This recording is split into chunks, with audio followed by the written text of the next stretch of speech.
Meghan Markle and Prince Harry were previously advised by a royal historian to use an alternative title to the Duke and Duchess of Sussex.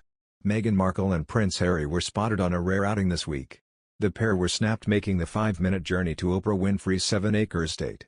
According to several reports, they spent around an hour at the TV host's home. The visit has sparked claims that they may be preparing for another tell-all interview, following on from their bombshell 2021 televised talk. However, nothing has been confirmed, neither by Meghan and Harry or Winfrey. They have only recently returned to the US, where they permanently reside, having spent some time in the UK earlier this month for the Queen's Platinum Jubilee. It was the first time most members of the royal family had the chance to meet the newest addition to the Sussex family, Lilibet, who was born in June of last year. Much has been said about the tot and her brother, Archie, and their entitlement to royal titles. Similar things have been asked about Meghan and Harry, as while the pair dropped the use of their HRH titles on stepping down as senior royals, they still use the names Duke and Duchess of Sussex. Meghan used the royal title for her children's book, The Bench. At the time of its publication, debate was rife over whether she was right to use the Duchess moniker, with Marlene Koenig, a royal historian, suggesting that she and Harry use a different type of title.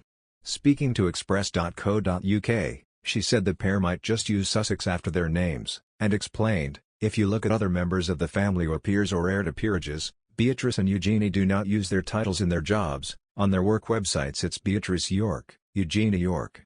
Uncle Charles, Earl Spencer, he's written several books, but doesn't use his title on his books, he uses Charles Spencer. The Earl of Harewood, whose father was the Queen's first cousin, was a producer, he used Lascelles, the family name, as his title. So, I think they should step away from using their titles, they should just use Meghan Sussex, Harry Sussex, there is so much precedent for that, especially in the US. Windsor, England, Prince Harry and his wife, Meghan, will stop using their loftiest royal titles, give up state funding and repay at least $3 million in taxpayer money used to refurbish their official residence at Windsor Castle under an agreement announced by Buckingham Palace on Saturday. The unusual deal, negotiated by aides to Queen Elizabeth II, Prince Harry and other senior family members, is intended to end a crisis that erupted 10 days ago when the couple abruptly announced plans to step back from their royal duties and spend part of each year in North America. However civil, the agreement codifies one of the most dramatic ruptures within the British royal family since King Edward VIII abdicated the throne in 1936 to marry an American woman, Wallis Simpson.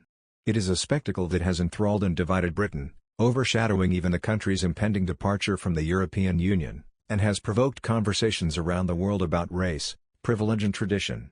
The couple plan to spend a majority of their time outside Britain, initially in Canada but later likely in the United States as well, according to officials at the palace.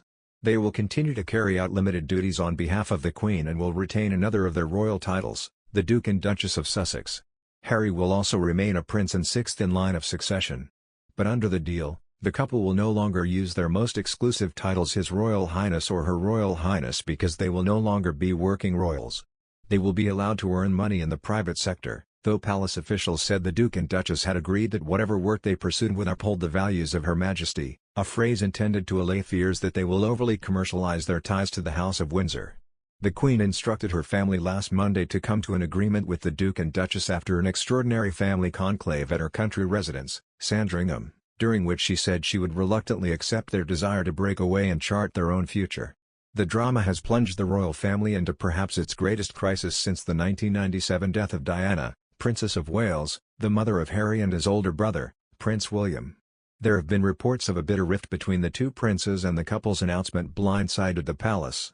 Meghan, who returned to Canada afterward to be with their son, Archie, appears increasingly isolated within the family.